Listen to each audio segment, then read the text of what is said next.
Bonjour et bienvenue sur cette IFA News saison 2. Donc pour cette IFA News, nous aurons l'occasion d'aborder surtout la fiscalité de l'assurance vie, puisque au cours de cet été et au cours de l'année, de nombreux textes sont venus nous apporter quelques modifications concernant l'assurance vie. On a eu tout d'abord la loi de finances pour 2011 qui est venue modifier les modalités d'imposition aux prélèvements sociaux des contrats d'assurance vie multisupport et notamment de la part en fonds euros. Puis on a eu en juillet une loi de finances rectificative qui a impacté notamment les capitaux d'essai dans le cadre du 990 et également la clause bénéficiaire démembrée. Et puis encore une deuxième loi de finances rectificative qui est venue augmenter le taux de prélèvements sociaux. Alors, sans plus attendre, nous allons attaquer cette première partie où nous allons parler des mesures concernant les modalités de paiement des prélèvements sociaux sur les contrats d'assurance vie. Et pour nous en parler, j'ai le plaisir d'accueillir pour la première fois Daisy.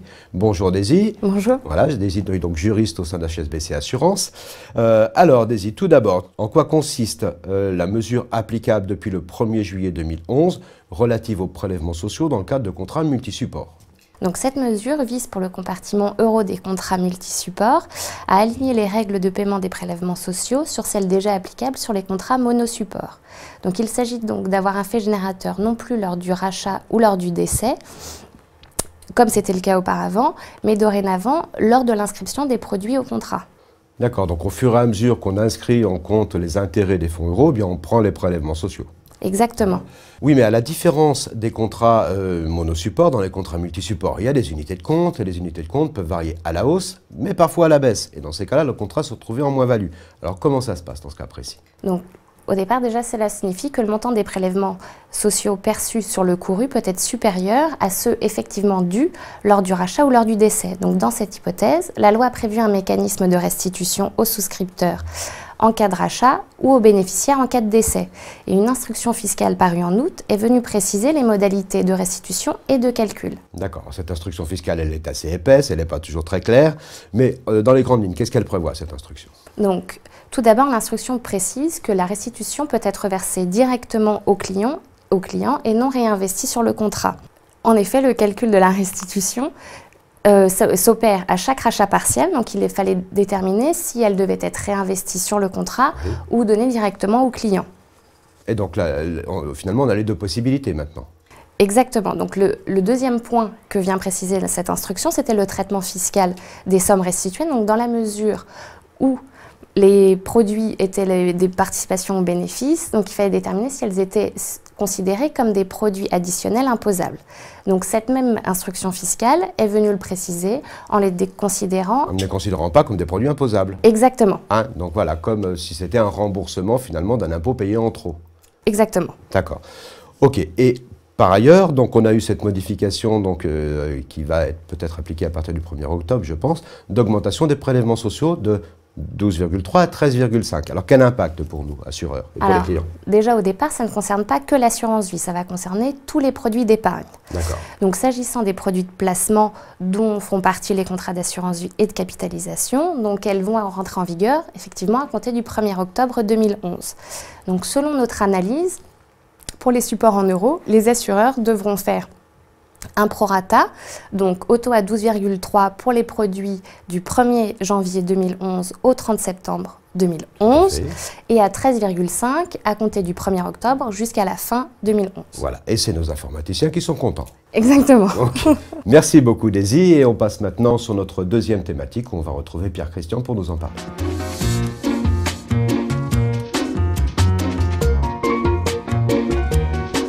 Pour notre deuxième thématique, on va donc retrouver Pierre Christian comme d'habitude. Bonjour Pierre Christian. Bonjour.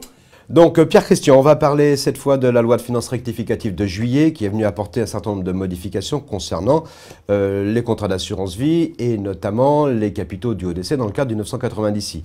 Avec une première modification qui concerne la création d'une nouvelle tranche de taxation à 25% pardon, au-delà d'un certain montant dont tu vas nous parler. Deuxième modification qui est importante, elle modifie la fiscalité de la désignation bénéficiaire démembrée dans le cadre de l'article 990I. Et puis en troisième lieu, sur la territorialité de l'application de ce fameux article du 990I. Alors Pierre Christian, est-ce que tu peux nous préciser et nous rappeler qu'en est-il de ce nouveau taux de taxation à 25%? Oui, donc il s'agit de la création d'une tranche supplémentaire de taxation à 25%, donc qui concerne donc les primes versées avant 70 ans. et qui ne concerne que les gros montants transmis, puisqu'il faut percevoir un capital d'essai supérieur à 1 054 328 €, donc une somme importante, avant de commencer à payer, avant que le bénéficiaire commence à payer une imposition de 25%. Donc on a l'abattement de 152 500. On a ensuite, si on touche un capital d'essai par bénéficiaire supérieur, une tranche à 20%. Et dès qu'on dépasse 902 000 € après l'abattement, on est taxé à 25%.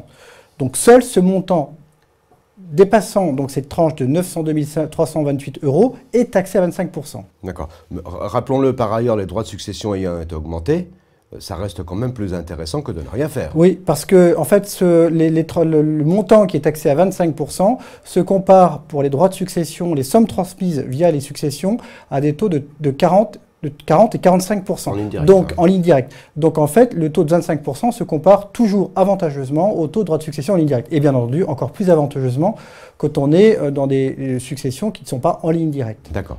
Donc ça, c'est une modification qui touche le 990i et un certain nombre de clients, on va dire, relativement aisés. Exactement. Au-delà d'1 million par bénéficiaire, ça fait quand même des sommes assez intéressantes à percevoir lorsqu'on est bénéficiaire. Voilà. Alors, il y a un point aussi à préciser, c'est que dans les formalités administratives qui vont être faites par l'assureur, chaque assureur va devoir demander maintenant à chaque bénéficiaire combien il a pu toucher au titre d'autres contrats d'assurance vie.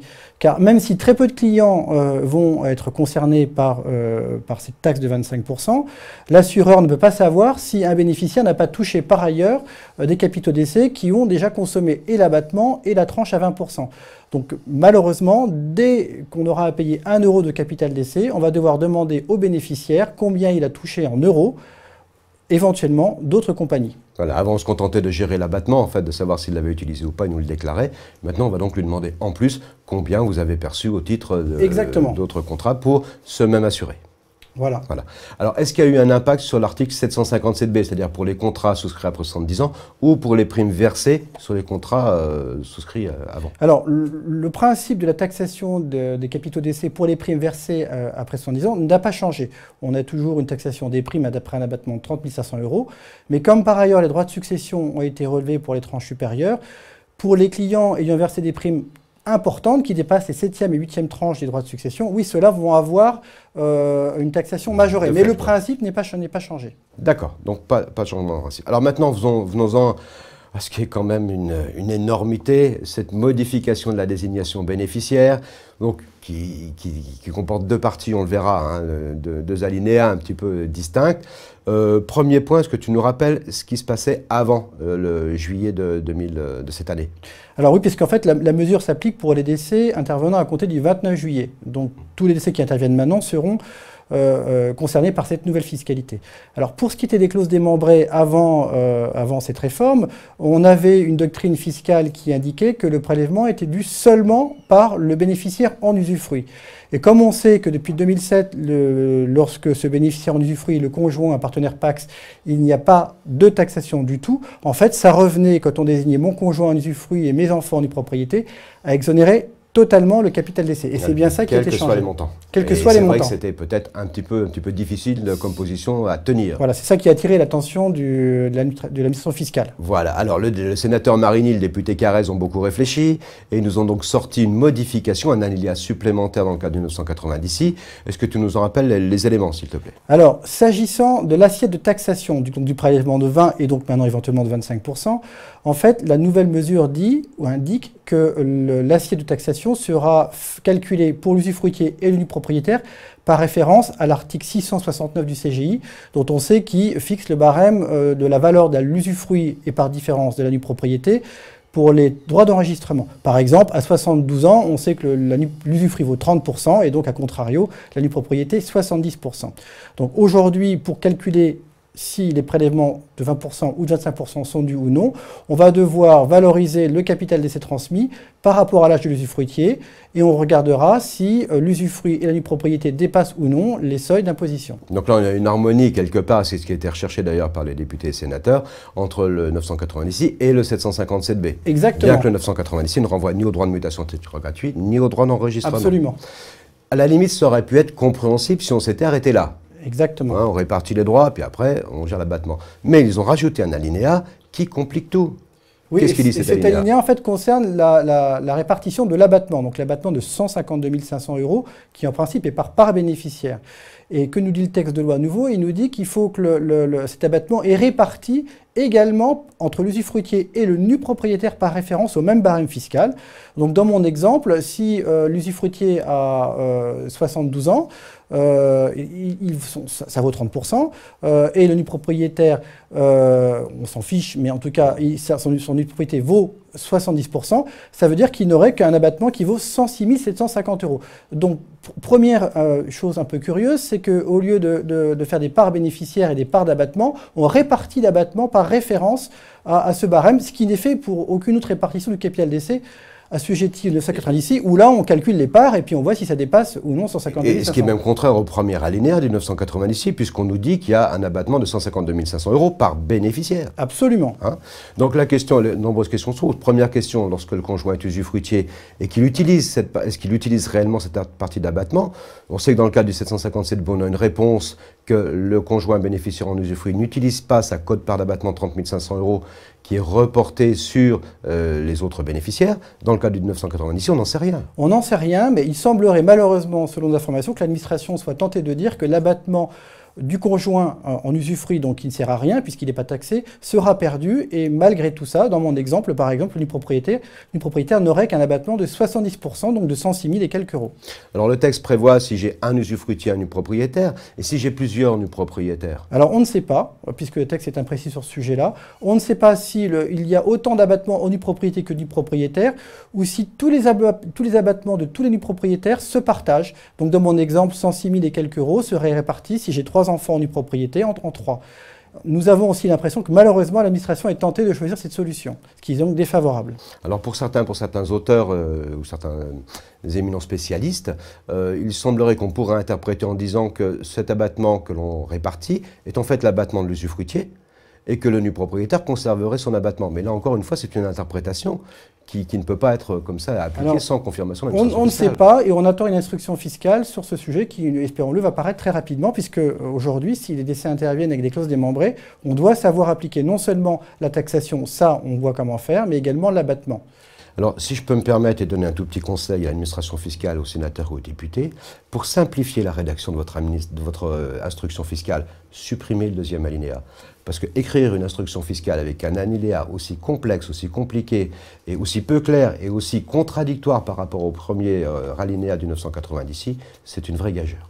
Donc venons-en, Pierre-Christian, maintenant au dernier point de cette loi de finances rectificative qui concerne la territorialité de l'application de l'article 990.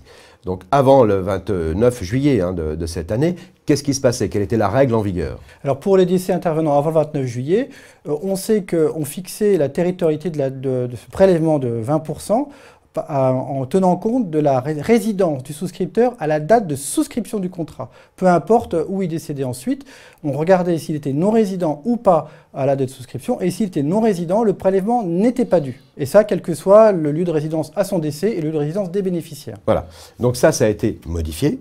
Et donc, depuis le 29 juillet, qu'est-ce qui se passe pour tous les décès qui interviendraient maintenant? Parce que c'est ça qu'il faut voir, c'est tous les décès qui interviennent maintenant, quelles que soient les dates de souscription antérieures. Et c'est pas rétroactif. C'est pas rétroactif. Non, il ne faut pas se tromper. Voilà. Donc, c'est applicable pour tous les décès qui vont intervenir maintenant. Donc, désormais, dans tous les cas, lorsque l'assuré est domicilié fiscalement en France, on ne se pose pas de questions. On appliquera le régime de l'article 990. Et si on dépasse l'abattement, on taxera à 20% et éventuellement à 25%. Donc, quel que soit le lieu de résidence fiscale au moment de la souscription. Dès que l'assuré est résident fiscal en France à son décès, on applique l'article 990 et éventuellement le prélèvement s'il est dû. D'accord. Il y a un autre cas, c'est le cas où l'assuré réside à l'étranger, mais où le bénéficiaire réside fiscalement en France et qu'il a résidé plus de 6 ans en France au cours des 10 dernières années. Dans ce cas-là, assuré résident à l'étranger, bénéficiaire résident en France depuis plus de 6 ans au cours des 10 dernières années, à ce moment-là, on applique aussi le prélèvement fiscal de l'article 990. Voilà, donc on se rend compte que pour les expatriés, parce que c'était essentiellement une clientèle expatriée qui étaient amenés à souscrire ça, eh bien l'avantage fiscal qu'ils pouvaient avoir à faire un contrat d'assurance vie alors qu'ils s'étaient expatriés est terminé. Voilà, mais en même temps, ils ne sont pas plus maltraités qu'un résident fiscal français. Ils ne sont pas plus maltraités qu'un résident fiscal français, je suis tout à fait d'accord. Merci beaucoup Pierre-Christian. Donc, chers amis, eh bien, on va suivre avec un grand intérêt tout ce qui va se passer dans les semaines à venir concernant les nouvelles discussions parlementaires qui vont avoir lieu sur une nouvelle loi de finances. J'en profite pour faire un petit coucou à Rosemary et à son petit Alexandre, et puis on lui souhaite bien de passer de très bons moments avec lui. On espère la retrouver bientôt. Et quant à nous, on se donne rendez-vous pour un prochain IFA News. Ciao, ciao.